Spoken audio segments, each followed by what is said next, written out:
Okay, so welcome everybody. It's great to see so many people in the room, but also I know we've got a large online audience, and we will be taking questions from the online audience as well as the room today.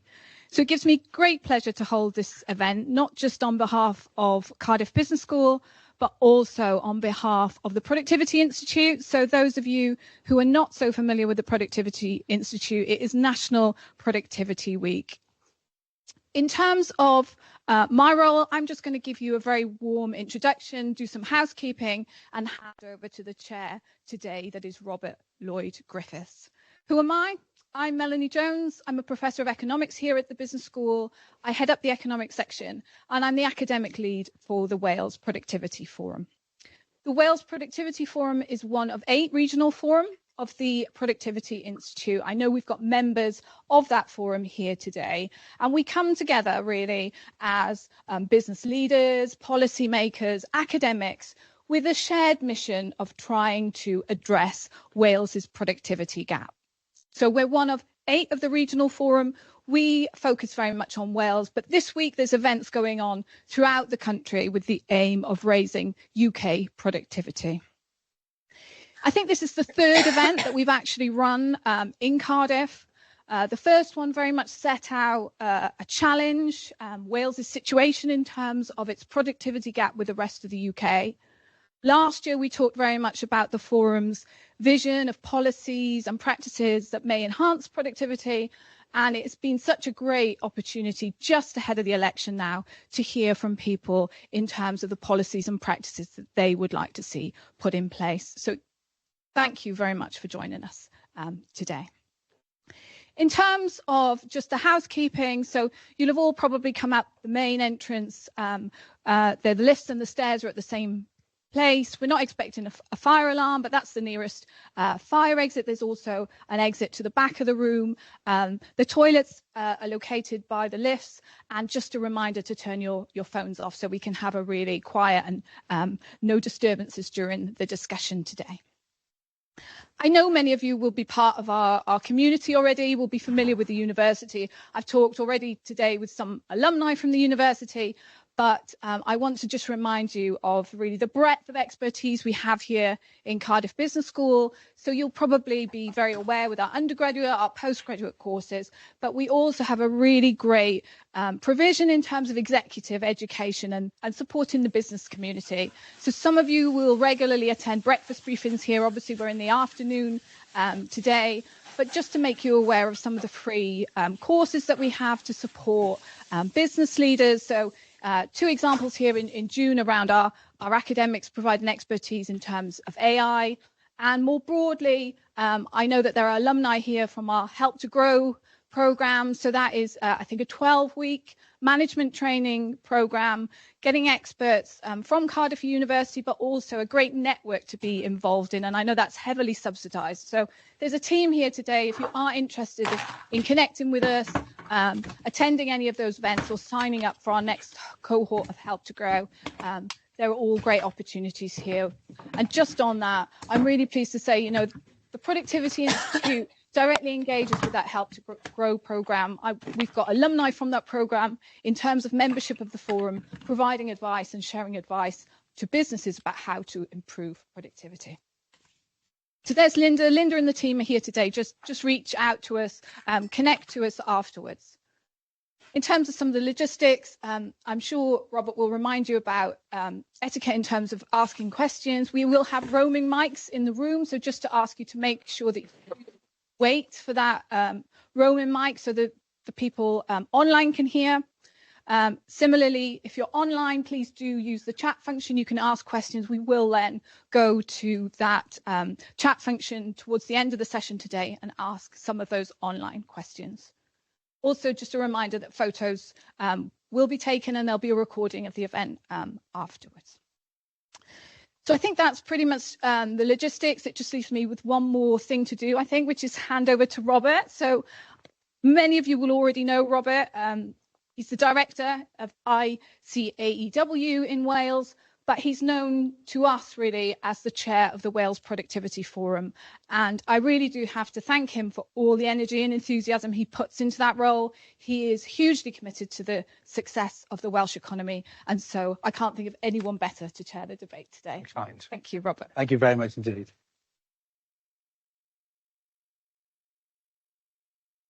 Well, thank you very much indeed, Melanie, and Prynhawn da, everybody. May I add my welcome to you all today as a proud Cardiff Business School alumnus, and as Melanie said, the director of ICAW in Wales, the Institute of Chartered Accountants for England and Wales. We have over 3,000 members here in Wales, either running businesses or advising others how to run their businesses.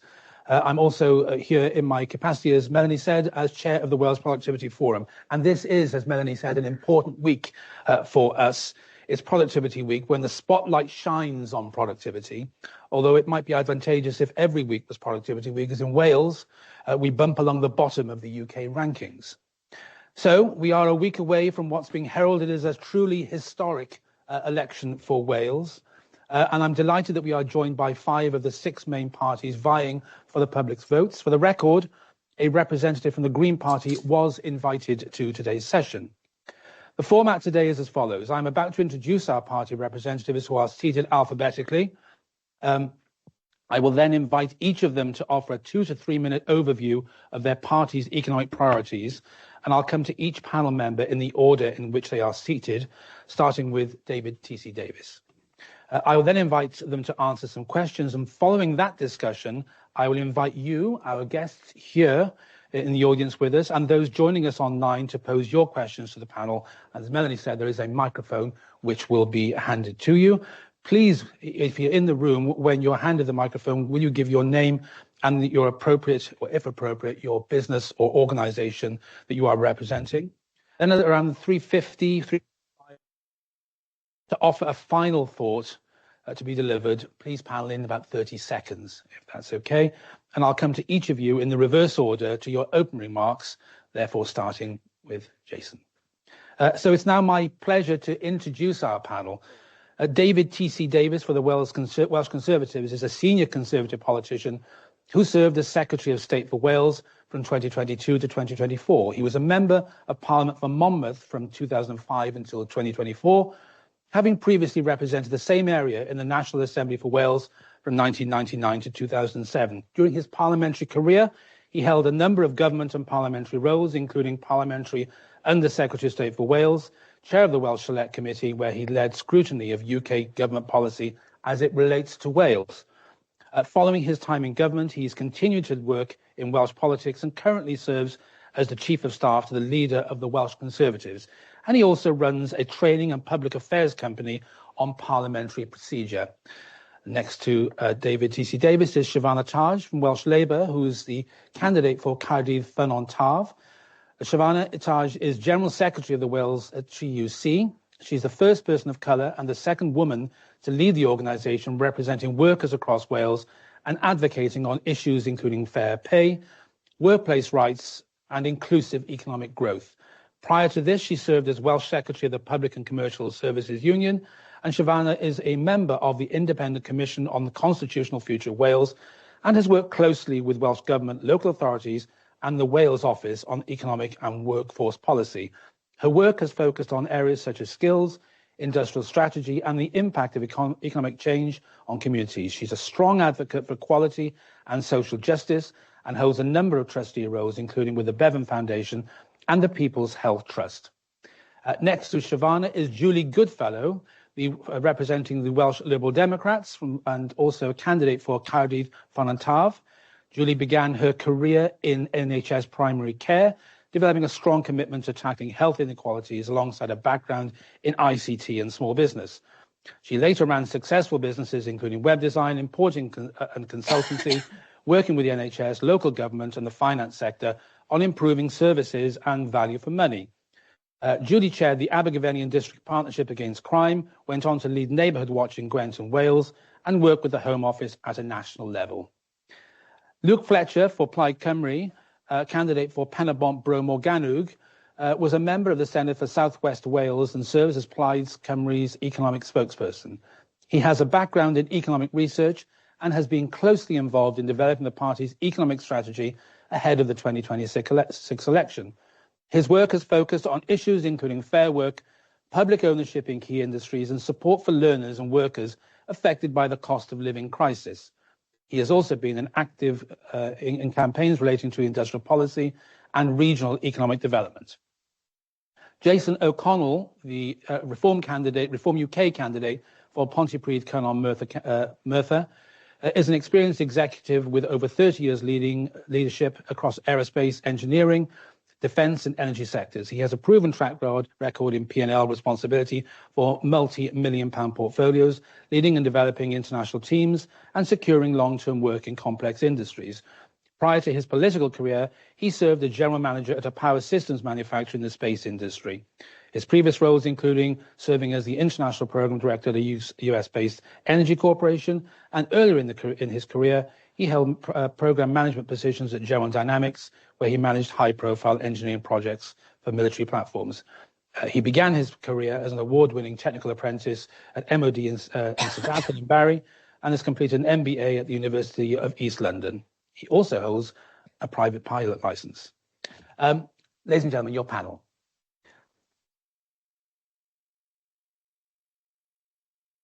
I'm now going to invite, as I said, each candidate, or each representative rather, to give an overview of their views and aspirations for Wales economy.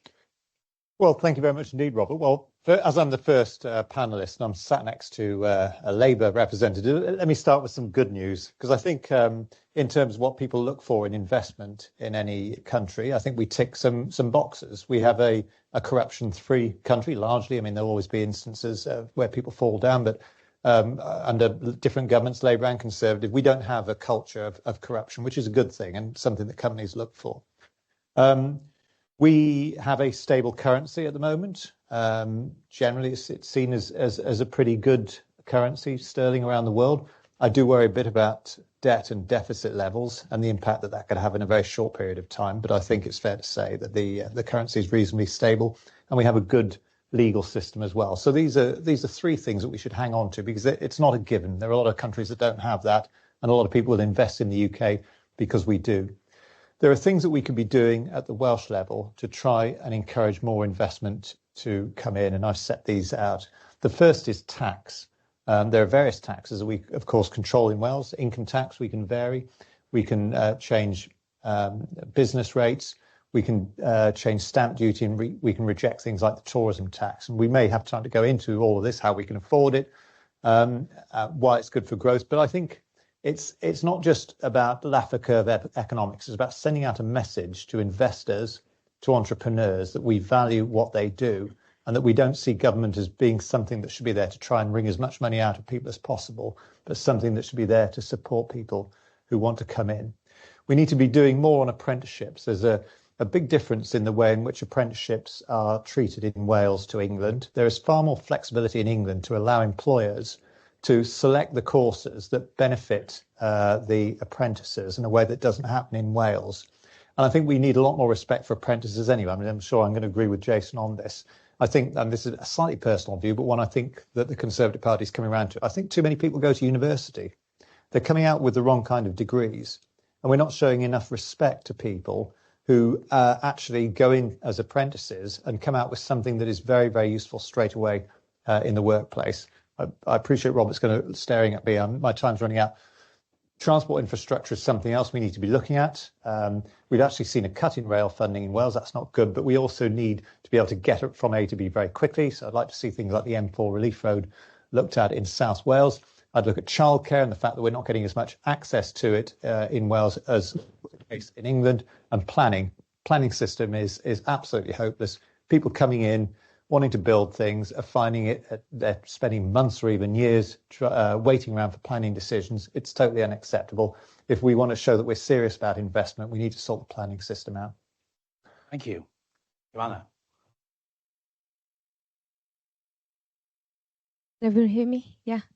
Yeah, it's fine. Right, okay. So first and foremost, I would say that in Wales, we have a culture of social partnership to the extent that we've actually legislated for it.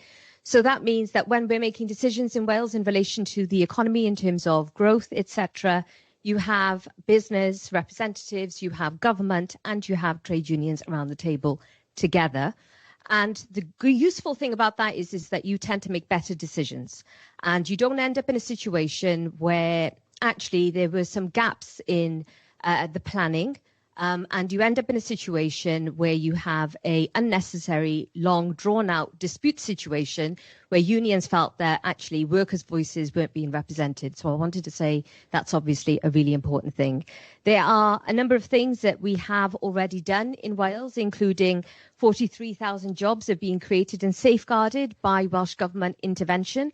Again, that has been a great thing. We've got the youth guarantee, 60,000 young people supported, 100,000 apprenticeships actually delivered, 68,000 individuals and businesses supported since 2016. And of course, we know that when it comes to tackling poverty and changing lives, this isn't about just change for the sake of change, or for some parties that talk about hope, but don't actually talk about the fact that we do need jobs and people do need to have a real sense of security. This is about making sure that we continue on with Labour's existing economic mission, boosting that up.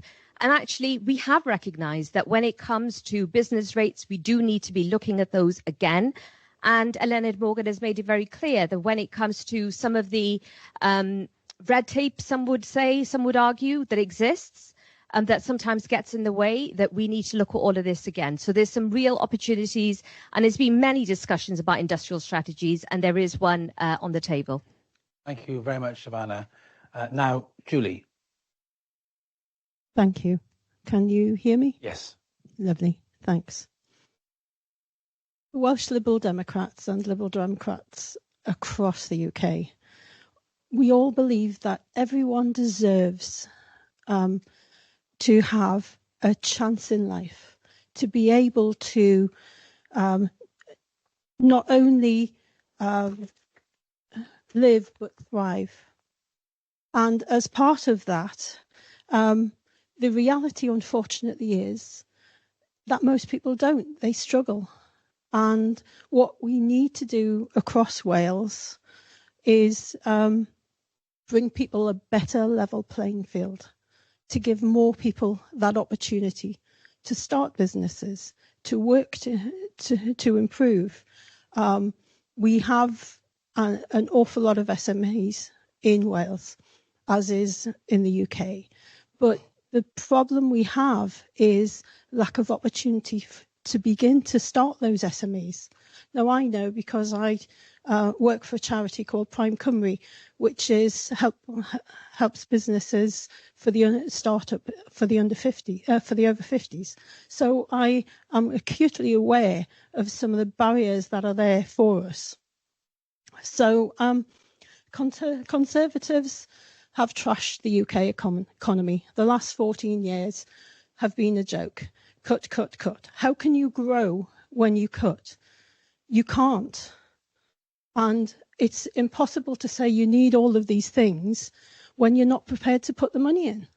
And I think that's something the Liberal Democrats have been quite honest about, is the fact that we may need to put some extra money in, even if it's short term, into Wales. We need to incentivise our local businesses, our small businesses, with opportunities to grow. And that means working with colleges and schools, and particularly universities, to actually form a partnership, to actually look at the right things that we need to, right courses that we need to have. As you quite rightly said, there is a gap in skills, and we need to administer for that. So we need a strategy, and that's one of the things that the Lib Dems are talking about, is an actual business strategy for Wales, because we don't have one. Not a succinct one, not that's purely focused on business development. And we also need to look at how we expand back into the EU and look at the customs union, and how do we support building businesses to do that. Thank you. Thank you very much indeed for that. I'm now going to invite Luke Fletcher to give us your overview. Diolch, thank you. And I think in these conversations around the economy and productivity in particular, it's very easy for us all to look at the state of Wales and say, well, everything is bad, it's all doom and gloom. But actually, I think there's some agreement already forming on the panel. There are some things within Wales that are working well for us and that we need to augment and we need to improve on. I think the exam question now for us is, how do we do that, right? How do we bring things together and make sure that there is a overarching strategy, how we take a full advantage of the things that we're good at here in Wales? And so I'll point to three particular areas within Plaid Cymru's manifesto that I think would be of interest and would help us get to that place where we are bringing things together. I'm sure many of you would have heard already about Plaid's ambition to establish a national development agency. Here's one way, I think, in which we can start now to ensure that there's an overarching strategy to how we support businesses. You talk to businesses on a regular basis and you find actually what they continuously come up against is a lack of understanding about who they are to approach when they need support, whether that's financial support, whether that's educational support, or even help going through the planning system. There's so many different bodies out there at the moment. So how do we rationalise that, bring it together so we have a genuine one-stop shop for those businesses then who want to either set up or expand. And that should be obviously the priority of that National Development Agency. How do you scale up firms within Wales? So then we move from a business landscape that is predominantly driven by 96% of small businesses into one where we have medium-sized businesses and larger-sized businesses. If we can get to a point where we have another admiral in Wales, that would mean that the Welsh economy is improving by leaps and bounds. The other one I would point to is the Economic Fiscal Commission. Perhaps maybe bit of an anorak favourite, but here a need for us to ensure that we have the right data in Wales to make those informed decisions. Now, we styled it originally as a sort of OBR type body. I think actually needs to go further than that. What we should be looking at is something that is proactively looking at those opportunities in Wales, that then allows then for a National Development Agency and Welsh Government to take advantage of those opportunities. So that informed research and innovation type of commission that allows us then to forge a new path in a number of different technology sectors, while also looking at what we're doing well already and what the adjacent industry might be, and then invest in. And then finally, and David's already mentioned this, on skills. Skills is going to be incredibly important to all of our ambitions going forward. And if we don't get the skills agenda right in Wales, then we're dead in the water before we even begin. And that's why we've talked about a skills audit, again, looking at how we make sure that we have all of the knowledge that we have at hand so that we can make those informed decisions about where those investments make. So, for example, what courses are on offer, where are the gaps in industry, and then how do we bring that together to fill those gaps and ensure that we've got a cohesive skills system. And in that as well, it's ensuring that we are giving a full suite of information to people, whether they're whether they're looking at going to university or going to college, they fully understand the career pathways that are available to them. And I can see a hand has come down on the side, so I'm going to end it. Thank you very much indeed. And I'm now going to invite Jason from Reform UK. Yeah, thank you. And thank you for the opportunity to address you. I regard this as a very prestigious event, and it's great to be in front of you. So I'm Jason, I'm the Pontypridd kind of Merthyr representative from Reform. And I think, everybody's in this room because they care passionately about the Welsh business sector. But regardless of politics, I think we're all agreed that we need to do something. The current situation under every key performance indicator shows us that the economy is stagnant or falling behind. So whether you look at GDP per capita, we're falling behind the rest of the UK. And that's no accident. That's political decision making. After 27 years, we find high streets that are boarded up. We find forgotten communities up and down our valleys that need support. And that's where government intervention should occur. So I will say, the businesses are struggling. They're hit with taxes at every level, and it's not just a Welsh government problem. There's UK government influences that have also exacerbated the problem from a budgetary perspective, where the Chancellor imposed changes at the last budget. So there's a two-way stretch that all businesses are facing in Wales, and that's led to a lack of business confidence that we need to address. So I want to set out Reform's plans to turn that around. Politicians love the phrase, I want to be clear. So let me be clear. Reform is the party that will put the Welsh economy at the heart of everything it does. And I'll say that again because it's exactly what we intend to do. Reform is the party that will put the Welsh economy at the heart of everything we do. The NHS will feed from it. The education sector will feed from it. Everything government does feeds from a strong economy. And that needs everybody in this room to be on board, excited, confident in being able to invest in your businesses going forward. So specifically, what we'll do, we're going to cut the tax burden for Welsh businesses across the board. We want to make Wales one of the best places for foreign companies external to Wales to invest in. So we have to set the business environment such that people can look across Wales. We'll go out to C-suites in the top 1,000 companies across the world, meet the executives, and prove to them that by investing into Wales, their bottom lines will be strengthened. And that's how we attract them into Wales. And we can do that through targeted tax cuts. We can do that through property portfolio investments. But we need to bring them into Wales because it's not just those companies that will invest here. They support communities. They support supply chains. And our job as a government is to enable the infrastructure around that. So we've already said that we will build the M4 relief road. That will get done. We'll invest in the A55 in the north. That will get done. But we have other ideas beyond that that hopefully we can implement once we're in government and we've identified areas in which we can save to spend to strengthen our economy.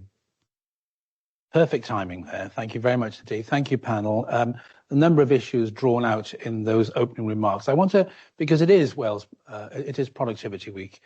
How important is addressing Wales's productivity challenge and how can it be achieved? And I'm going to couple that question with an additional. The Wales Productivity Forum has recommended the development of an independent productivity commissioner or commission and potentially a commissioner to ensure productivity is embedded into everyday decisions and it's considered for the long term. Would this be included in your plans? I'll come to you first, Shav.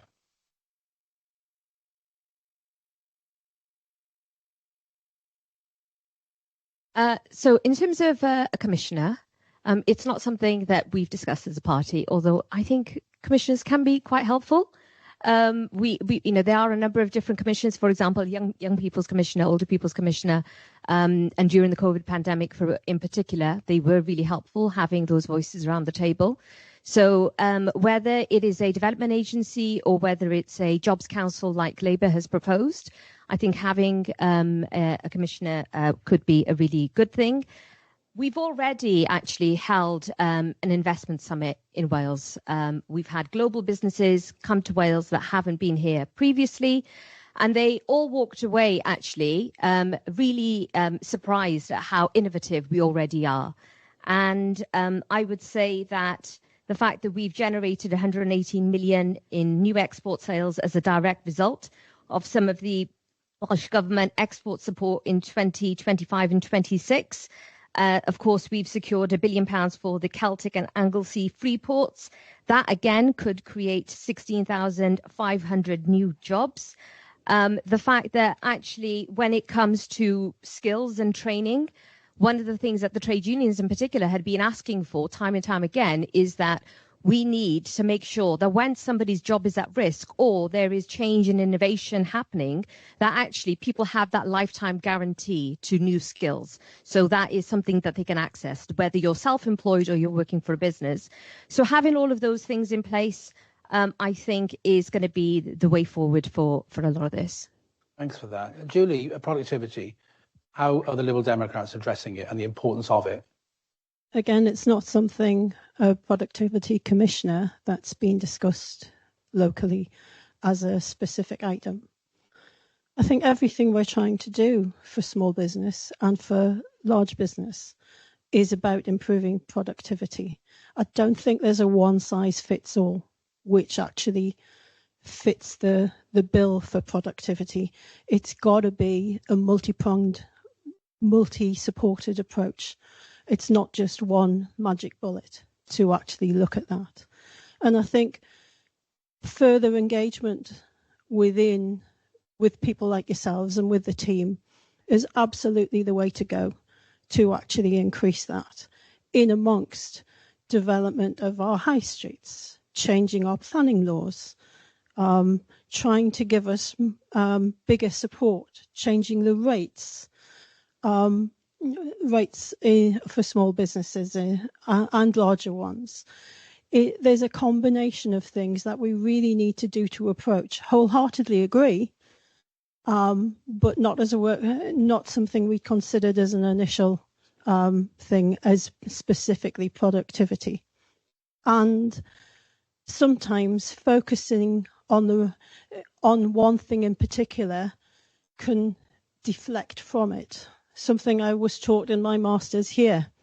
It was a big thing that was drummed into us, and I'll probably see my supervisor who's in the room having a smile at this one, is that, focusing on a particular thing like productivity on its own can actually perversely, counterintuitively not succeed. And what we need to do is look at what the outcome is that we desire and plan the productivity to it. Thank you. Thank you. Luke, I'm going to ask you the same question. How can we place the emphasis on productivity, which is clearly a central tenet to the importance and the development of an economy? How is Plaid going to do it? What's the answer to the exam question? Yeah, well, if we look at a productivity commissioner, I'm not convinced that necessarily is the way in which we improve productivity within Wales. I think more often than not, we've seen within Welsh Government a tendency to want to appoint somebody to head something, and then not much coming from that. I mean, for example, we've had a Minister for North Wales for some time in Welsh Government, and I think it's fair to say that there's still issues in North Wales that haven't been resolved over the years. What I think actually we need to do, and this is where I think I'll agree with Julie around that whole systems approach, is how do you set those overarching targets for Welsh Government within the economic department or overall government. If you were to look at the National Development Agency now as a point, there is a case to be made, I think, by saying actually one of the driving objectives of that National Development Agency should be to have the productivity gap. I think by ensuring that those institutions within government have those targets that are set then from government, that gives you that whole systems focus, I think, in ensuring then that everyone is pulling in the same direction and getting to that point. I would very much like to see the next Welsh Government set targets around productivities, and specifically that one that I've just mentioned, having the productivity gap. We know that's going to be difficult. But, there's some examples already in the UK on a regional basis where there's some real great stories around productivity. Manchester, Salford being two that come to mind straight away. So I think actually if you want to improve productivity, it's ensuring that you have that overall arching target set by government and everyone pulling in the same direction to get there. Thank you, Luke. Jason, your view? Yeah, we're going to do something slightly different. We're going to reform the economic portfolio and call it the economy, growth and industry portfolio. Now, I don't necessarily agree that additional quangos are the answer. I think actually the opposite is true. We need less quangos and better access straight into government, so business owners can come into government and get the access and the information they require. And I think productivity could form part of that.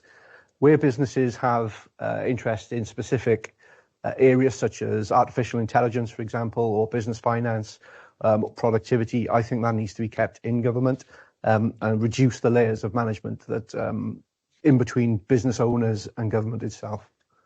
Thank you, David. Yeah, no, I wouldn't support it at all, because I think the Welsh Government are the last people in the world, frankly, to be asked about or to be advising businesses on productivity. I would be perfectly content to allow businesses to make their own decisions about productivity. But if you were talking about somebody who could actually go through the books and look at what Welsh Government are doing, I would absolutely support that. To be fair to Welsh Government, they actually publish spending over £25,000.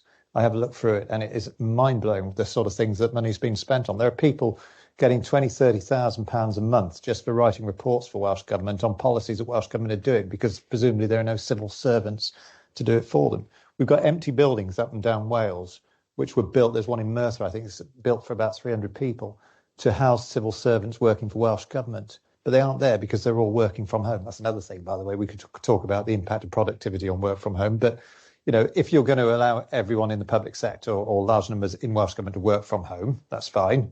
Right? If you think that's going to be productive, that's okay. But don't have a building, right, for 300 people that is absolutely empty. And not only that, but if you're going to have it empty, turn the lights off and the heating. But they're not doing that. There is thousands, tens of thousands, millions of pounds being wasted by Welsh Government. So what we don't need is a commissioner to tell businesses how to be productive. We need somebody in Welsh Government to go through their own books and get them to be a bit more productive with our money. We talked and we raised issues about setting targets. You mentioned it, would your party set targets? Is it important to set targets? What gets measured gets done. And what should our aspirations be for the Wales economy? If I come to you first, Jason, on this. Targets have their place, but I don't think arbitrary targets such as, I'll give you an example, like the 1 million Welsh speakers by 2030. I don't think that's helpful. That has to be more of a cultural issue. But as it relates to business, and you think of things like GDP per capita, we should be looking to increase that so we can compare our performance against other devolved nations. I want to see Wales right at the top of those league tables, and we're just not there currently. We're falling behind because we haven't had the government to back business. The government doesn't understand the importance of business in Wales, and we've seen, as a result, lack of investment on education, on the health service, and we linger at the bottom of those tables too. So absolutely, metrics have their place, but they can be overwhelming sometimes. It has to be measured, it has to be proportional. Anna, your view on that? Should we be setting targets? Should we be setting targets? Well, first and foremost, I would be very nervous if I was a public sector worker at this moment in time. Clearly, because quangos have been mentioned, and there's lots that's been said in debates about skimming the fat of public services. And we know that actually for 15, 16 years, we did have a lot of Tory austerity, and that did impact the amount of money that Wales was getting and our ability to fund our public services in the right way. We did put a lot of sticky plasters on, and at some point those sticky plasters fall off. And of course, we did have the economic shocks, and of course we're now, and we had COVID, and we're now facing lots of other global insecurity. So for me, the focus ultimately, I think, has got to be on the fact that people need good, well-paid jobs. They can't wait for them. AI and transformation is happening on a daily basis. And when we have a kind of government in Wales that doesn't simply just tick boxes, but actually genuinely thinks about the socioeconomic benefits and the impact on communities at this moment in time, then I think going forward, equally, when it comes to investment, and like I say, when we make decisions in Wales, we do have the right people around the table. And this isn't just, something that I'm making up. These things do happen, and that doesn't mean that we don't have that disagreement between ourselves. But the investment summit that I've mentioned already, there are lots of real opportunities here in terms of manufacturing, in terms of research and development, in terms of clean energy, in terms of creative industries and so forth. There's loads of talented people here in Wales. And what I don't want us to be in a situation is where we end up with this competition between are we going to have good public services, or are we going to have thriving businesses? We can have both. We have lots of people in Wales who work in our public services. If those jobs don't exist, what next for those individuals? Thank you, David. Let me just come back. Yeah, I must get back. The 14 years of austerity, obviously I was in government for some of that and an MP for all of it. Actually, I think both parties played to their base rather well here. The Conservatives were accused of making vast cuts and getting the books, the sort of level of borrowing down. Actually, we didn't do a very good job at that. We didn't actually manage to spend within our means at all. We continued to borrow money right the way through from 2010. We reduced it drastically. The amount. The great thing about this, everyone can check my figures, and they may not be exactly right, but you can whip out a phone and tell me where I've got this wrong. The amount of money that we borrowed from 2010 went down, but it didn't disappear. The deficit didn't disappear at all. So the Conservative government continued to borrow money, which it didn't have, to spend on public services. But we're quite happy to accept the criticism you're creating austerity, because it kind of reinforced the idea that we had done something about the deficit. Labour now is starting to borrow again. And the thing that worries me, should worry all of us here, is we've got a national debt of, I think, around £2 trillion at the moment. We're still spending hundreds of billions of pounds more each year than we earn. And that national debt figure never takes account of public sector pensions, which I think would double it almost again. I think we would therefore be looking at a debt of around £4 trillion. And that's why my first point about the importance of a stable currency was one of the things that keeps me awake at night. And so, with all due respect, when you talk about austerity, you seem to be actually saying that we should just keep on borrowing money that we don't have to pay for benefits, to pay for commissioners, pay for all the other things that we like to spend money on. And I don't agree with it. Sorry, I've actually forgotten what the original question was, having come back. The original question was talking about targets. Oh, targets. Well, yeah, tell you what, I do agree with targets, but if we're going to have targets, they need to be clear and across the whole of the United Kingdom. Now, when I was in government, I tried to get the ONS, I tried to give them the power to request information from Welsh Government so that we could compare on a like-for-like basis how things were going in the health service, in education, in the economy, across the whole of the United Kingdom. Because, of course, what has actually happened is that the Welsh Government, I expect the Scottish Government as well, have changed the way that they do things like waiting lists to make it a little bit harder to do comparisons across the UK. Having said that, we know from the targets we've got the longest waiting lists in the United Kingdom. We've got the lowest educational standards in the United Kingdom, and we have the lowest wages in the United Kingdom right here in Wales. And I think that is something that we need to address. Thanks, David. I'm going to come to Luke next, really. The question was on targets. Well, yeah, I think targets are important and they have their place in government. And David's alluded to it there now. The problem we do have currently is that lack of data to be able to measure actually if the policies that we are implementing within government are making a difference. We know that the ONS is trying to do a bit more work on this, and that's to be welcomed. But ultimately, when we talk about, as I mentioned earlier, setting a target of having the productivity gap, it's very difficult to measure how successful we are there. So one of the things that we do need to do is ensure that we are setting up stuff like an economic fiscal commission that looks at and collects the state and is able then to give that to government so the government can make those informed decisions. If we set the targets without actually then being able to measure whether or not we reach them, well, what's the point of them in the first place? What's the point of being able to demonstrate to people that we are doing something? One of the targets that I'm really keen exploring, and we did a bit of work on this in Pleidiau, is actually looking at how do you make the targets that government set relevant to people on a daily basis. So, for example, you could look at stuff like increasing the amount of disposable income the families have on a day-to-day basis. Stuff like that actually means something to people, I think, is going to be really important in addressing the questions around productivity and about addressing the questions around the economy, because ultimately the economy is all about people and we want it to be relevant to those people. We want to make sure that people are able to afford to put food on the table, to be able to heat their homes, to go on holiday once a year, to go to the pub on a weekend. So how do you make sure that the targets the government set reflect that and reflect the type of society that you want to build? Thank you, Julie. You're going to speak a quick, quick indeed, point. And I'll come then to Julie. Jump in. The targets are great, but the question has to be asked: what happens when you miss them? There's no accountability at a government level, so they become meaningless because there's no action once you miss them, and we've seen that time and time again. So targets are fine; they're important. Absolutely, you can't improve what you can't measure, but there has to be accountability for when we miss those targets, and that's something that's missing. Thank you for making that. Very quick. Sorry. Yeah. Because actually, there's some agreement here. We've only seen in the last couple of weeks of that last Senedd term where targets ultimately were meaningless, and I point to the apprenticeship target as the specific one that actually frustrated me and a number of other people, and I imagine some people in this room, where Welsh Government changed the metric by which they measured how many new starters of apprentices there were in order to then meet their target at the last point, just before that Senedd finished. Now, unless we make sure that those targets are measurable and then there is some accountability to them, then yeah, I agree, what's the point of them? But we have to make sure that they are measurable. We have to make sure that people are accountable ultimately for when those targets aren't hit. Julie, what's the point of them? Are they valuable? Show me how you're going to measure me and I'll show you how I'm going to behave. Targets drive a set of behaviours which it's a game to be played. And to be perfectly honest, as has just been seen, games were played.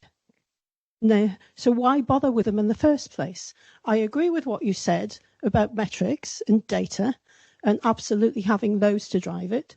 Make them visible, make them out there, challenge ourselves to those metrics constantly. There's no debate once you set the metrics. They actually show you how you're progressing or not progressing. And it's a more honest version. Targets do not solve problems. They can cause more. And I've done that in a number of businesses over the years, has actually proved that targets drive the wrong behaviour. For example, a target driving 3 days to make a referral, once a referral is received, to make a decision within the NHS.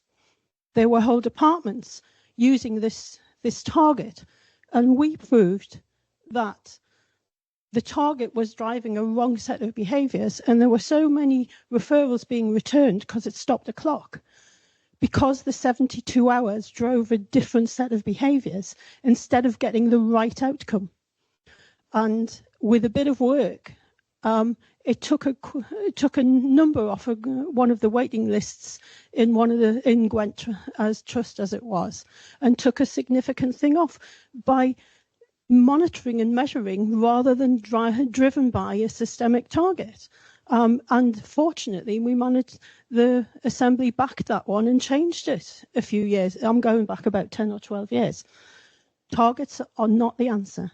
Thank you very much. I'm sure that as you're all talking, I mean, there's members of the audience, both here in the room and online as well, would wish to have supplementaries. But we've got such a finite amount of time that I'm trying to cover a broad range of areas first, and then perhaps some of the supplementary questions can delve into some of the answers that you've already given. So my next question of you all is, how do you plan to ensure economic growth is inclusive, given the substantial differences in economic performance across areas within Wales? And I'm going to go to Luke first. Yeah, it's an interesting question, because specifically when you look at areas within Wales, there are massive regional disparities. You look at, say, the Northern Valleys as an example, plenty of programmes, well-meaning programmes, but they haven't scratched the surface almost on a number of things. I mean, Tech Valleys was something that was brought up quite a bit in the last Senedd by Alan Davis, actually, in particular, around how you had this programme for government, programme administered by government for money to be spent in the valleys, and they weren't actually spending that money to its full extent every year, which is an absolutely crazy situation to be in. So having a regional approach to how we do economic development is going to be really important, and that means having different solutions in different areas, because the challenges are ultimately going to be different based on whether or not you're in a city like Cardiff or if you're in a very rural area like Ceredigion or even parts of North West Wales. So ensuring then you have, and again I point to the National Development Agency, a body that has that regional presence, that has that point of contact for local authorities, not just Welsh Government, to be able then to craft that economic strategy, to then take advantage of that economic strategy is really important. But it can't be an economic strategy administered from Cardiff, because if we're going to continuously do that, then we're not going to see economic growth in the different parts of Wales that are really struggling at the moment. You know, Cardiff ultimately, I mean, this is something I've said before, is an economy that is doing well. And in that sense, much of the stuff that's happening on a day-to-day basis in Cardiff will look after itself. The role of government, I think, is how do you then make those interventions in those areas where there is no market to make those interventions or investments is really important.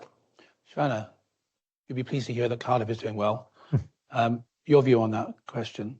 Cardiff is doing well. Capital Region is obviously working really well, and the fact that wherever we have universities in particular, and you have those partnerships and relationships, it does tend to be quite different. I think I agree with quite a lot of what's actually just been said, and I've probably given evidence that lots of committees talking about this, that different people in different parts of Wales need to have slightly different nuanced strategies. And in some of our towns and communities, there are long-standing inequalities that need to be addressed, and health inequalities as well.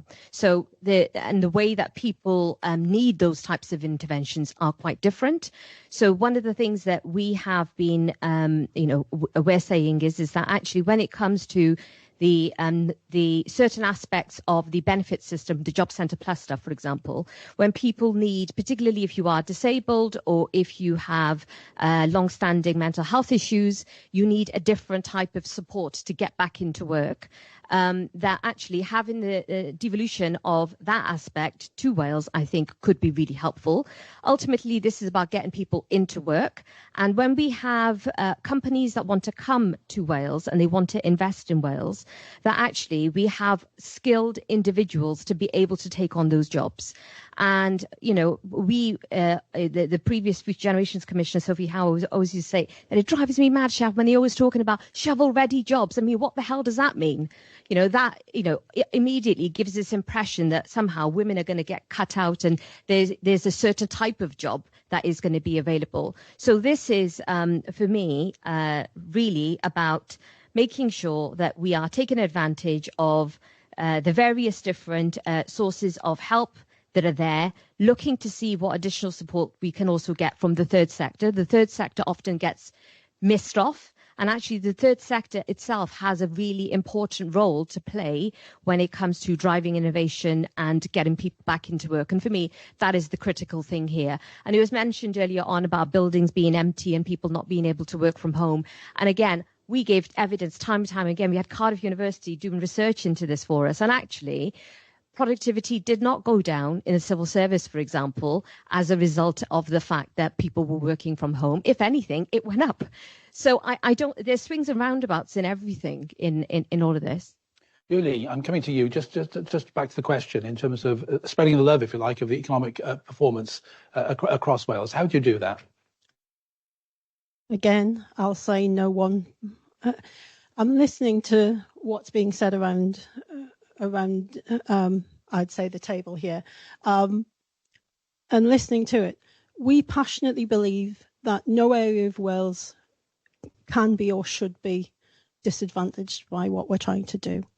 And that's the first and foremost point that we're trying to make, is that we need every area to be wholly engaged, wholly supported by it through collaboration with local businesses, local colleges, local NHS. We know getting people better, quicker, will improve our workforce. What we want is a healthy, happy workforce. We need to ensure that each of these areas works with their local education, colleges, universities, and what have you, to actually put in the right kind of courses and make sure that we look at this as a whole and not as individual areas like Cardiff. Thank you. And that's where I think the things like engineering hubs and other things that we're looking at, we should be looking at that kind of approach, not necessarily basing it, well, definitely not from Cardiff and the Senedd, but actually having this Senedd overview is a really important thing to do as well. So both, really. Thank you very much, Dee. I'm going to come to David to answer that question specifically. Thanks, Robert. Well, unfortunately, I'm just going to be honest because I'm not a candidate, so I can be. I don't think governments can guarantee that if they generate growth, that it's going to go across the whole of Wales or the United Kingdom in an equitable fashion. I think we just have to accept that. I think there is a role for the state to step in where there is going to ameliorate a strong economic shock. So obviously in the case of Tata, the government stepped in. Luke, you were on the committee. We did everything we could to save jobs in Tata to ensure that the arc furnace came, but also put aside around £100 million to ensure that every single person who was facing the loss of their job could train to do other things, to train to be welder, plumber, whatever they wanted to do. In fact, I was responsible for that at the time, and I said whatever they want to do. I don't know how that's gone, by the way. Hopefully quite well. But I'm not saying for 1 minute that would have, that would have overcome the huge economic shock that Tata's decision would have brought to an area. When you look, though, at some of the stimulus that government have brought about, for example, Shavana mentioned free ports earlier on, it's very interesting that the reason why free ports are going to work, and as you say, create 16,000 jobs, and why? Because they're going to reduce taxes for those companies who go in there. A much easier planning situation, lower taxes. It's going to create jobs within the Freeport area, 16,000, as you said, which is brilliant, right? Imagine if we could do that across the whole of Wales. Cut taxes, cut planning regulations, cut red tape, create jobs and growth. We do it in Freeports with the support and the compliments of the Labour candidate here and a long-standing TUC member. Let's do it across the whole of Wales. Come and join us, Shavana. Market forces, cutting taxes. It's the way forward. Thanks for your support for the Freeports. You look like you wanted to jump in there. The Freeports are concerned. And even when it comes to, for example, in the SMRs, the fact of the matter is we're talking about well-paid jobs, manufacturing jobs, skilled jobs. And we have a very mixed economy already in Wales. And what we don't want is a situation where we have people who feel that they have no choice but to leave Wales and go elsewhere. And that is important to us. And regardless of who ends up in power, whoever ends up in the big seat. And I've, even in my TUC role, we've been, prior to me actually recently resigning from my TUC role, because I'm now a candidate, I said to all of the political parties, the key thing here is that we need good jobs in Wales. People need to be able to earn a good income. Talking about I'm moving us on because I'm going to ask one very, very, very briefly. I think it's disingenuous of you to say it's not going to be all across Wales. I think we have to try. I don't think it will happen, but it's not disingenuous then, is it? It's just being fact. Why is it being disingenuous? Disingenuous is when you say something that clearly isn't true. I've just said to you, I would love it if it could be across the whole of Wales, but I don't think that's possible. I don't think that's disingenuous at all. But I'm moving us on because I just want one more question, which I would appreciate keeping the answers very brief. It's a massive question, really. You talk about the big seat. When whoever is in that big seat is going to have a burning issue. Business rates are making it increasingly expensive to operate in Wales. What will your party do about addressing this burning issue? Jason, I'll come to you first. And then after, I will go to the audience for your questions. Yeah, I didn't want to answer that last one anyway, so thanks for that. That's okay. That's okay. Just as well. No, business rates, absolutely key issue for obviously everybody operating and owning a business in the country. Reform's position is very clear. We're going to reform them, and you can read into that a reduction with a view to scrapping them completely. We're going to go sector by sector, but we want to get our foot in the door of government first to make sure that it's affordable. We're not going to go steaming in, cutting everything without having a fiscally sensible plan to make sure it's costed and appropriately paid for.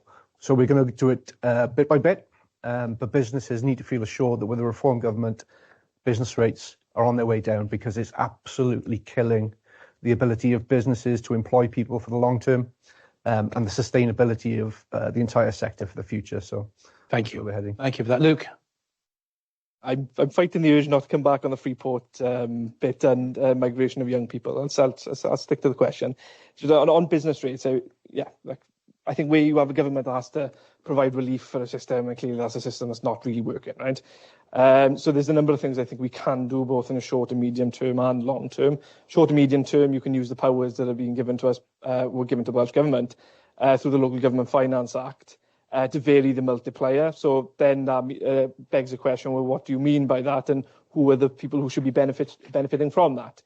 We've said, as an example, hospitality and the wider tourism sector should be the first beneficiaries of any change in that multiplier. And I would argue, actually, you should be looking perhaps at supermarkets as the people who then pay for that reduction for the hospitality businesses on our high streets. And particularly because if you look at Bridgend High Street, you can peg the decline of Bridgend High Street to when Macarthur Glen opened up, to when those supermarkets on the outskirts of town opened up and out-of-town shopping centres.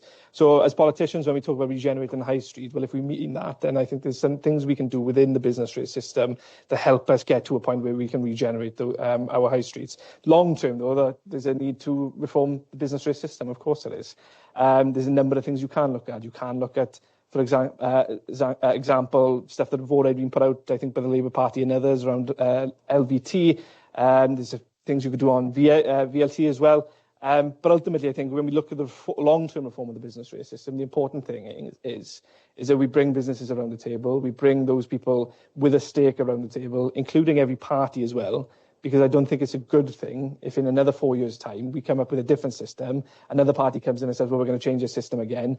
And then that instability that will provide for the business sector more broadly, it's just not going to be a good thing. So getting consensus, I think, with the business community and the political parties within the Senedd around, OK, this is a system that we are going to use for the next 10 or more years is going to be a really important part of that whole reform agenda in the long term.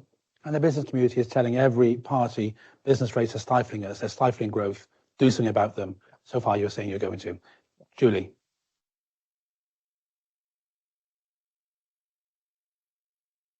Hi. Yes. What we know is that the Welsh government, the Labour government, do not understand business and do not understand the reason why we need to reduce these business rates. And what we're saying is we would permanently extend the business rate relief that we have currently on retail, leisure, and on hospitality.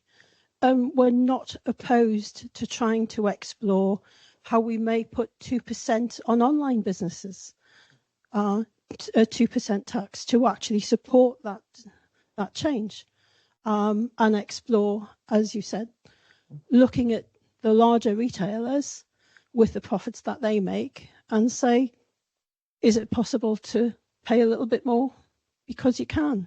Okay. What's fair? Thank you for that. Shana. So we will, as I mentioned earlier, cut down business bureaucracy. And this is about streamlining business support and carry out a full root and branch review of business rates. We've got to make them fairer for everybody.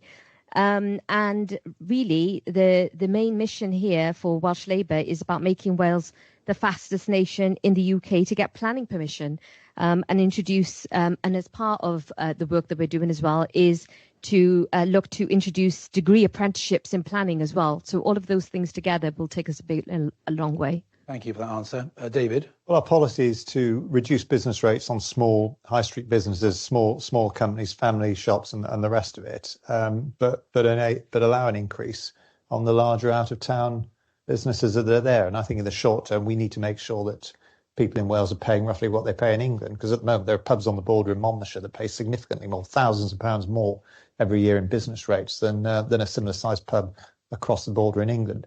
I can't let it go without mentioning the tourism tax, which I think is sending out a very negative message. The rule about 182 days for people offering bed and breakfast. And of course, the national insurance increase, which has been absolutely disastrous for businesses and meant that people just don't want to take employees on in the same way that they did previously. But obviously, I do welcome the notion that we have a lot more people being trained in planning laws, and hopefully will actually realise of the importance of actually getting planning through rather than allowing it to be dragged out for months and months because somebody's seen a newt or something somewhere, because that sort of thing is stopping factories and buildings being built that could create large numbers of jobs. Great, thank you for that. I'm going to throw the debate open to colleagues. And the first hand I saw go up was in the third row, followed by you. No, can I just ask you to wait until you've got the microphone and then give us your name? No songs required. Lecturer, so I'm used to projecting. That's quite right. Yeah, one of the things I dealt with, I was in a college last year. I'm at the university now. I do both portfolios, but I dealt with a lot of stuff last year to do with redundancies. And a lot of those redundancies were actually people who train apprentices. So they were people who train plumbing, bricklaying, and things like that. At the college, they had large waiting lists for those courses. And it used to stagger my mind and the others that we were making all those skilled crafts people redundant and that we're not training them en masse. So what exactly has gone wrong with this demand? We know how difficult it is to get things like plumbers, electricians, etc. So why on earth are we getting rid of the lecturers that are training them and not paying people on the waiting lists? I'm going to invite the panel to answer your question, but I'm going to ask that you be pithy and quick in the responses so we can get as many points in from the audience as possible. I'll go to you first, Jason, very briefly. It's a great point. I heard a statistic yesterday to say by 2030 we're going to be 1 million skilled workers short in terms of people needed to build houses. So there's no way in which the government is going to meet their house building target. That's at a UK level, obviously. So what's the answer to that? We have to accelerate the rate in which we find jobs for these people as soon as they come out of their apprenticeship. We have to make apprenticeships worthwhile rather than funneling people down the degree route. And I think the important thing is to make sure that when we're building houses, those opportunities go to local firms. Train the people. That's my question. We've got rid of the lecturers and we've got rid of them. So it's not that there isn't the demand there; it's that we're not giving the supply. I see. So the in that case, it's going to be a case of ensuring that we invest in higher education facilities and increase the availability of apprenticeships. Lovely. Luke. We've seen with the apprenticeship agenda in particular the struggles around funding that was lost as a result of leaving the European Union, but we knew that was coming down the line. What I think we need to be doing now is thinking outside the box around how we fund colleges and those apprenticeship providers in a way that we haven't done before. So, there's stuff like the Cardiff Capital Region, city and regional deals that have cash, whose objectives are to drive economic growth in these areas. Well, I think it's very hard to argue that investing in skills and getting the people to train those people who we want to go into the workforce isn't an investment in the economy, because ultimately, if we can then fill the skills gap that we have in those different sectors, then you drive an economic growth. So the important thing, again, I will touch on what Jason said, but it's about making sure, first, we're funding the apprenticeships correctly. And the second thing then is making sure that as we're doing that, we're given all the options, a suite of options available to young people and those looking to retrain so they can go into the different sectors that they want, whilst also encouraging those who are more experienced then to come back into colleges to train up those people. Thank you. Luke, Julie.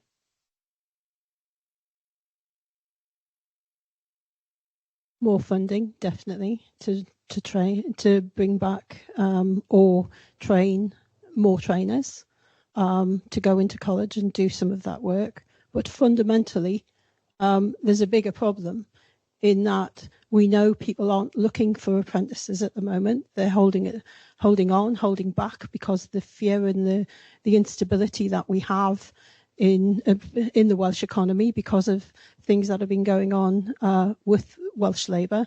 And that stability is another big thing that's needed for that.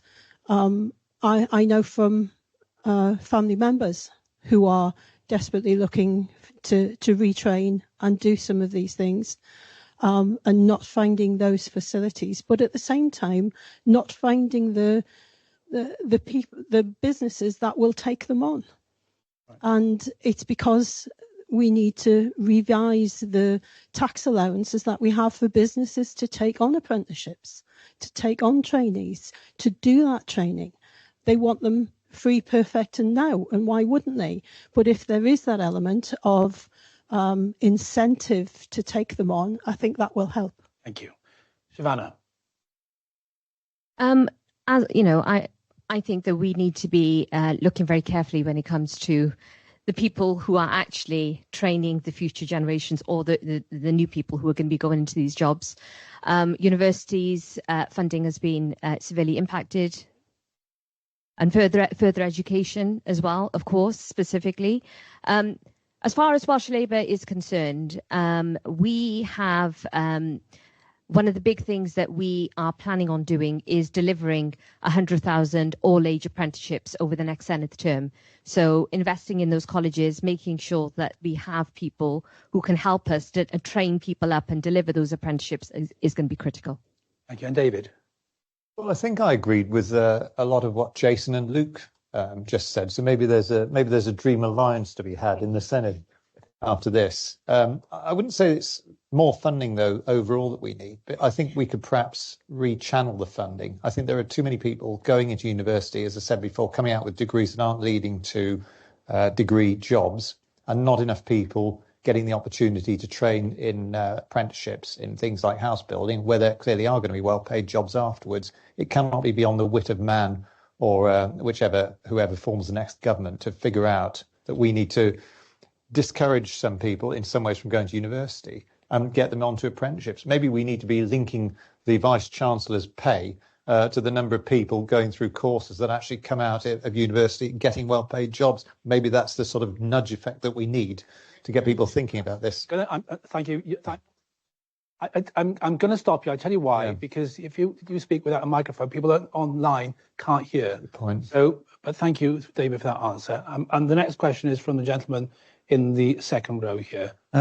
Thank you. Glenn Bowen from Compass. A simple question for the panel. Have you, as parties, got any plans to help develop and grow the co-op sector within Wales? Just to set some context, I was lucky enough to visit Mondragon in the northern region of Spain and the Basque Country a few weeks ago.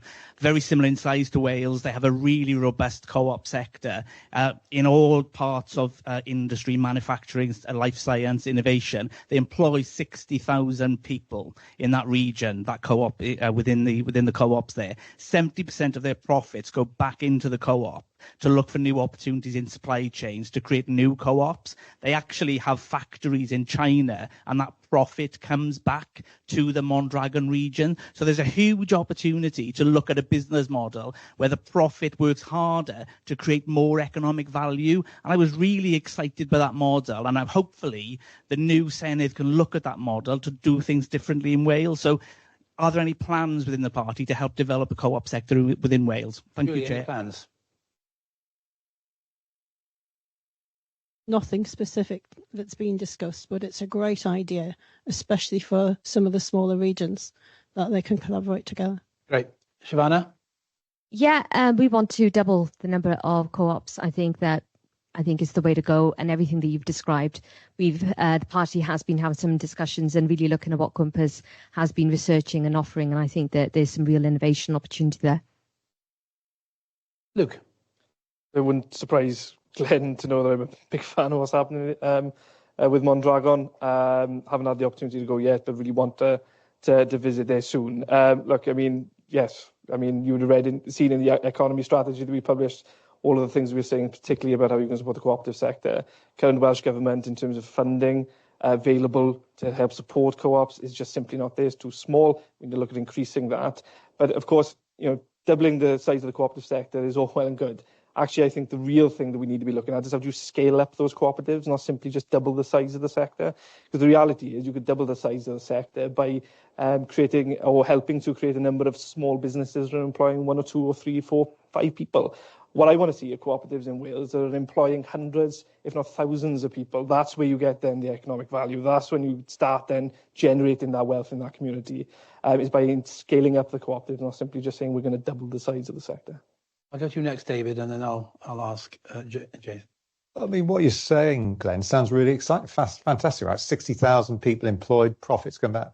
Who want a bit of that? But why would you want to get a load of politicians involved? I haven't got anything in our manifesto about it, but I mean, it sounds great. But I would honestly say, you just keep doing it and make sure the government aren't stopping you, but don't get them too involved, because unfortunately, when Welsh Government ministers' involvement in picking winners hasn't been very good. I'll point you out Circuit of Wales, for example, the tidal lagoons, and that particular project, and various other ones. There's at least one other one, G-Core, I think, isn't going to be a great success, and I think one other one as well. The problem is there are not enough people in government who understand, as everyone in this room does, how to run a business and how important it is, before you support a business, you figure out how much it's going to cost to set it up, how it's going to be run, and how much it's going to cost to run it, how much profit it's going to make. The 3 basics that I was taught by my dad when we had a haulage business and I wanted to go and buy a van. What's it going to cost to buy, to run? How much money is it going to make? These sorts of concepts are severely lacking at the moment amongst politicians in Welsh Labour, certainly, and elsewhere, which is why I wouldn't involve them in any of the wonderful work that you're doing at the moment.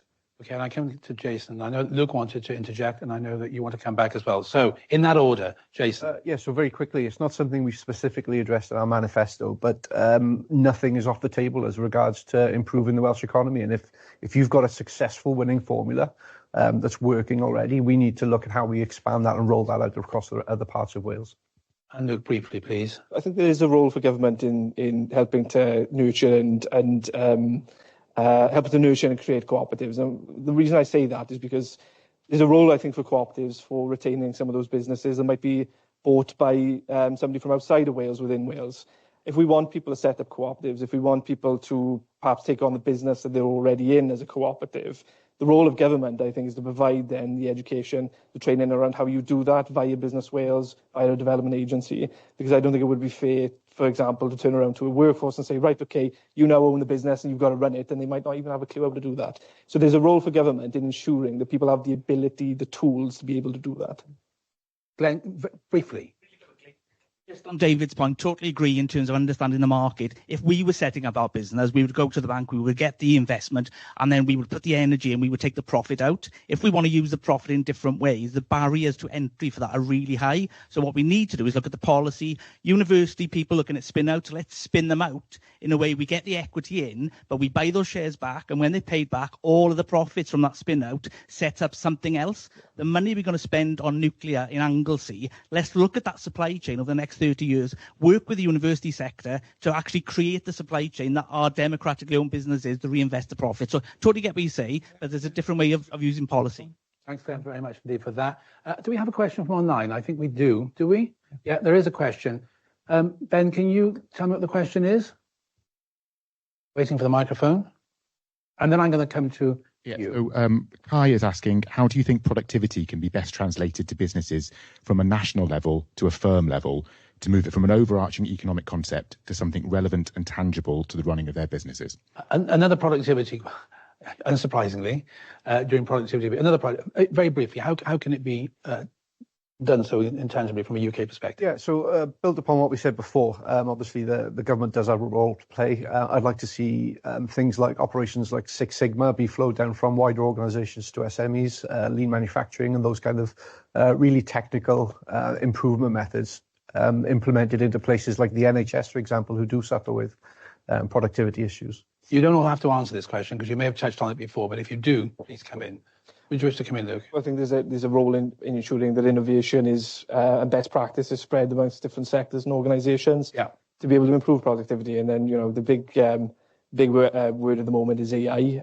Whilst I don't think AI is going to be the answer for everything, it can help improve productivity in some areas. There's an example in Pencoed, Sony factory, where they are now using artificial intelligence to sort through the tiny little bits of materials that they use to build cameras, freeing up the workforce to do other things then that actually probably are more beneficial for them than sifting through little parts. So there's a number of things that we can do. Innovation is key, and as well ensuring best practice is shared. Julie, very briefly, please. Not necessarily rolling Six Sigma out. I think you need a whole systems approach, and I think it might be the wrong thing. I've seen that disastrously try to be implemented in the NHS, and I wouldn't like to do it again. Okay, and Shav, do you wish to come in? Oh, David, anything to add? Well, there's no simple answer, but I've mentioned work from home, but I don't think I mentioned childcare. I think that is something that needs sorting out so that parents are able to get back into the workplace as quickly as possible. It's not a be-all and end-all answer, but it's one of a number of things that perhaps we should be looking at to increase productivity. Right, in as much as we got about 12 minutes left, pithy questions, pithy answers, and I'm going to you first. Thank you. I'm Louise Morgan from TMPR. We're a small communications agency based in Penarth. I'm also a Help to Grow alumnus. So my pithy question is, I've heard people need good, well-paid jobs, but my question is, what about what businesses need beyond tax cuts? Savannah, you skipped the last one. I'll ask you first.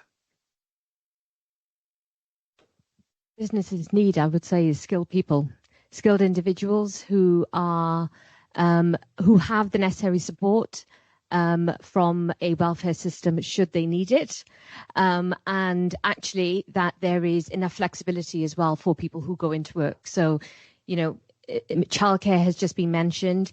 Lots of the parties, we've all kind of have an offer as far as childcare is concerned. And I would say that actually for what businesses need, I think, is stability. And everything that I've just mentioned in terms of looking at, we've completed the skills audit. It's about now having a plan, moving that forward.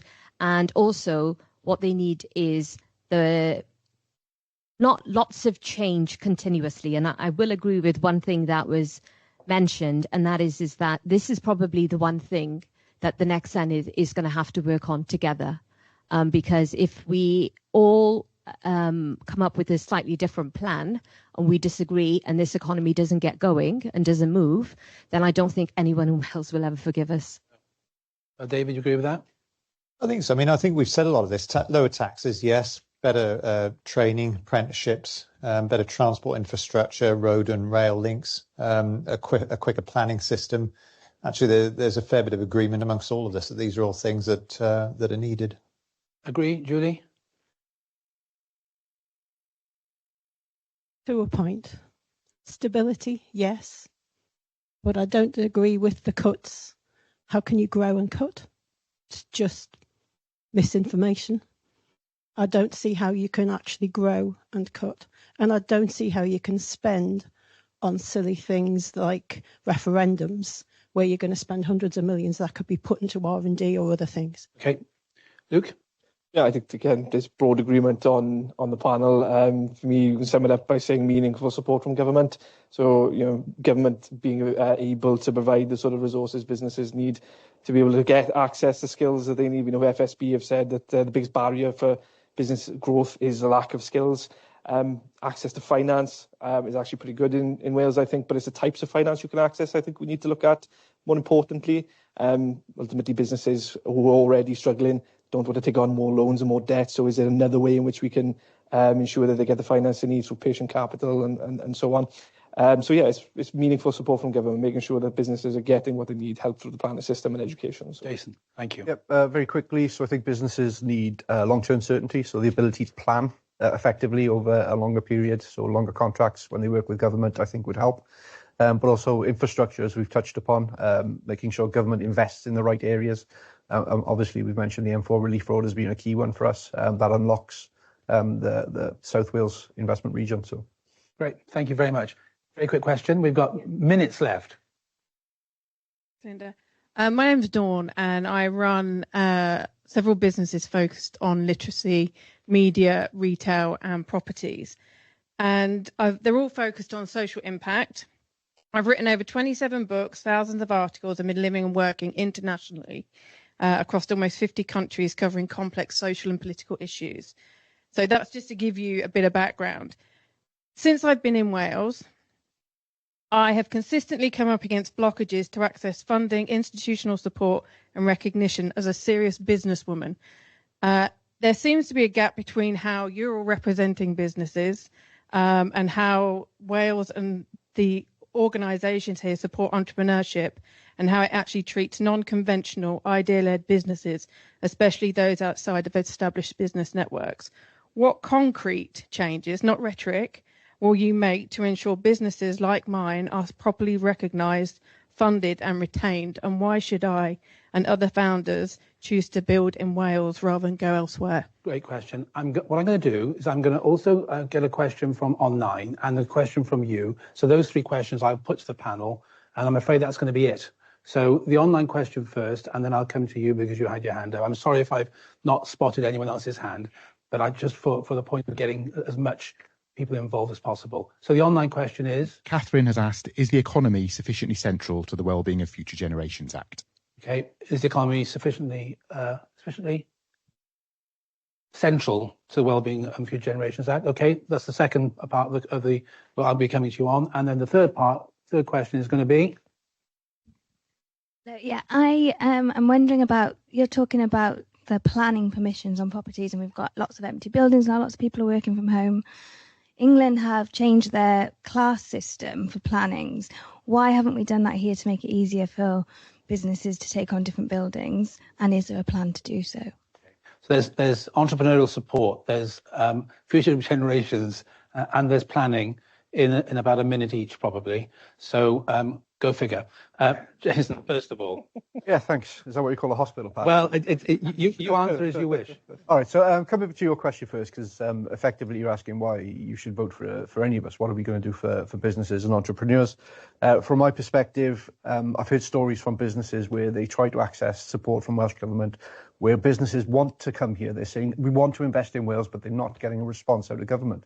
They can't get access to commercial premises. They can't get support with funding. So they're stopped right at the very start. And those businesses have now set up across the border. So we're going to put into place a business development team whose sole job it is to make access into government and commercial properties so much easier than it currently is. Addressing the central Future Generation Act question, is the economy central to that? At the moment, it's not, and it probably should be, because people, I think, especially the younger people, need to get a sense of the importance of the economy. And very lastly, yes, we're going to reform the planning system. Great, thank you. Pithy and succinct, I love it. David? Reform the planning system, definitely. I think funding for businesses needs to be at arm's length from ministers. At the moment, it'd be Development Bank of Wales, probably, or one of the growth deals. Yeah, I mean, whether or not they do. Yeah.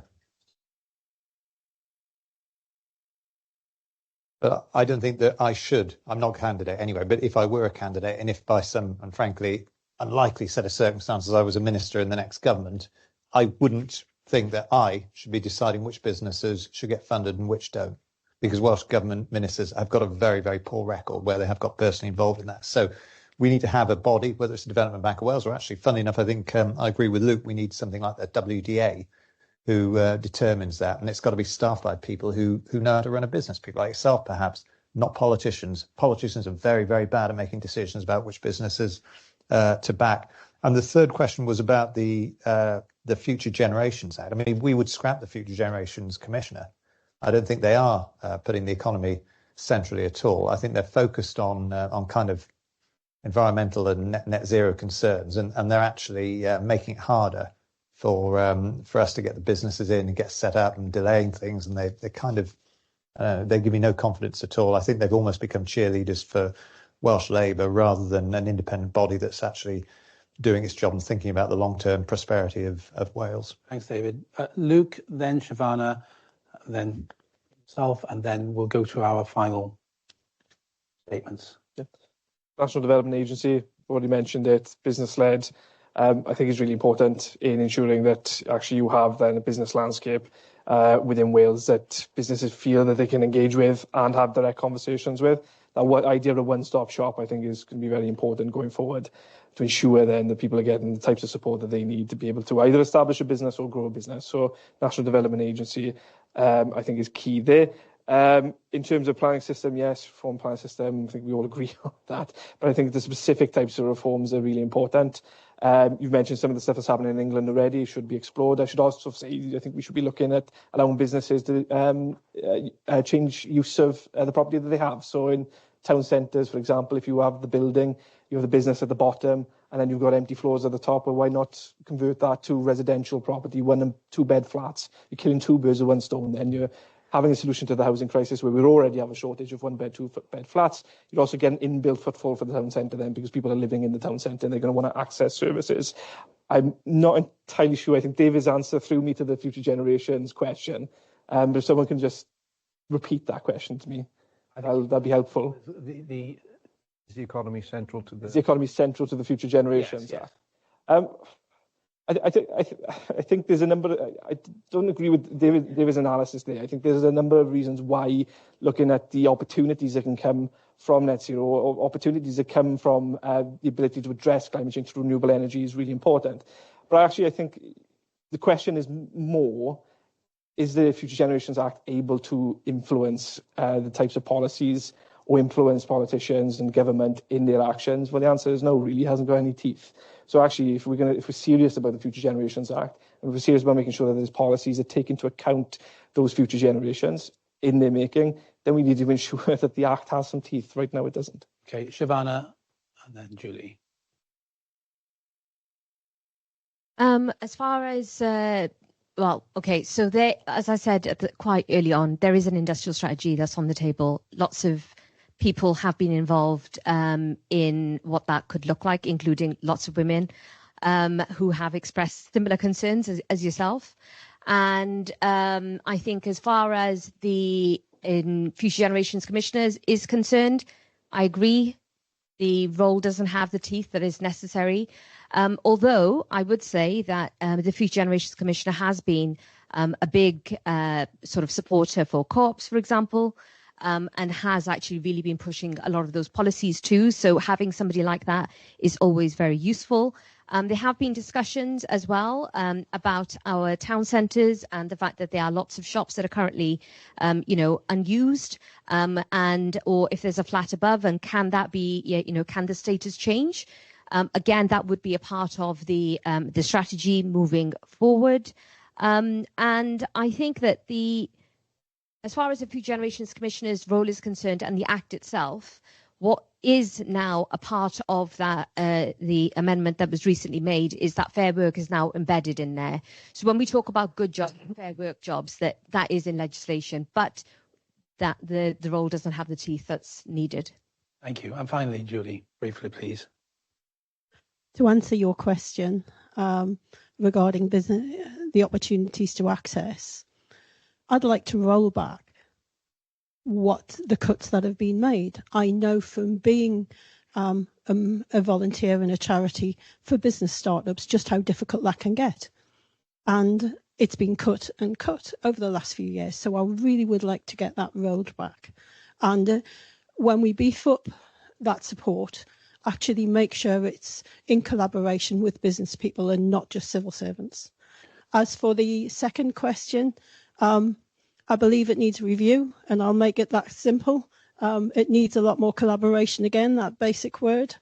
And for the third one on planning, it's in our manifesto to review planning as a whole, but actually speed up the process is a specific one, which is taking the time it takes to do some of these changes of planning consent and different things has to be made focused quickly, as well as strategies. But focus on the quick stuff. Thank you very much, Julie. I'm sorry to rush you all. Time is taken over. And I'm keen that those online also get an opportunity to hear your final statements. I'll start with Jason and work along the seats. So Jason, first of all, 30 seconds to each of you on your final statement. 30 seconds, okay. So thank you all for the discussion today. It's been very, very good.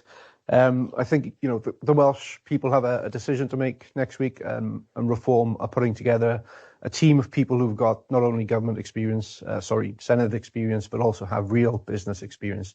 They understand the pain that you're going through. And I think the message I'm hearing is the business owners feel that joy has been taken out of operating, owning your own business. The contribution that you make to society has been squeezed from every single angle, and the pressure is unrelentless. And that's what we at Reform want to address. We have to make it so that our entrepreneurs, innovators, and business leaders are successful. Lovely, thank you. Thank you as well for the opportunity to have opportunity to answer some of the questions that have been put to us today. Look, I think actually there's an agreement on the panel around what the issues are in Wales at the moment. I'm sure there's a cross agreement in the entire room. The question is now, how do we go from this area where we have agreement to actually delivering things? I think the key word that I would use to sum up what we are saying and implied specifically around what we're saying on the economy is collaboration. How do we make sure that the right people are in the room to have those conversations with government and civil service, to put policies in place that are deliverable, practical, and make sense? If we're going to sit in a room and devise these policies but not engage, then that's how you then get into a situation where you have unintended consequences and policies that simply don't work. So collaboration, I think, is a key word going forward. Thank you very much indeed. Julie, 30 seconds. 30 seconds. Thank you. And thank you for the invite today. I am very new to this. This is my first time going. I've not even been a party member for more than a few years. So this is really interesting for me to find out about. And finding out about the frustrations, because I'm feeling them and maybe they've come across for me. We need to focus on speed. We need to, yes, collaborate, but we need to really focus on speed and what things can we do quicker and better for you guys, as well as doing all the strategic policy things I hear all about, but focus on what can we do to get speed. I'm so pleased you focused on speed then. I'm now going to pass the Shivada. 30 seconds, thank you. Okay, speed, skills, opportunities that are already on the table. I think we need to pick them up and run with them. I'm really worried that we will spend possibly years and years just coming up with a perfect plan. And in the meantime, lots of people who are interested in investing in Wales are going to walk away and they're going to go elsewhere. That is what we hear from business on a regular basis. And from a worker perspective, of course, we need good, well-paid jobs, secure jobs for the future. And finally, David. Well, first of all, thank you very much indeed for the opportunity, also for coming along here. In a nutshell, the Conservative policies for Wales, for the economy, would be to cut income tax by 1 penny, to scrap stamp duty completely, to reduce business rates, particularly for small high street businesses, to get rid of the tourism tax, to focus more on apprentices and give more flexibility around how employers train people, to have better road and rail links, build more roads, scrap a lot of the net zero stuff, and deal with the planning system and get Wales working again. Brilliant. Thank you very much indeed. Well, I've gone over by about 3 or 4 minutes, so I do apologise to the panel and to the audience in the room and also online as well. Can I thank the audience for turning up today and participating in this important debate during Productivity Week? Can I thank those online for joining us as well? Melanie and Linda and the team here at Cardiff Business School for their support in putting on these excellent sessions. But most of all, I'd like to thank our panel today. They've been brilliant. They've answered all the questions that I put. They've been honest and open, and I'm really delighted to have had the opportunity of speaking to them. And I wish you all well, both you and your families as well, because it's a tough role to be involved in politics, I'm guessing, at the moment. I admire public service, and I admire what all of you are doing, have done, and will continue to do. And I wish you all the very best. And please, ladies and gentlemen, will you show your appreciation and thanks?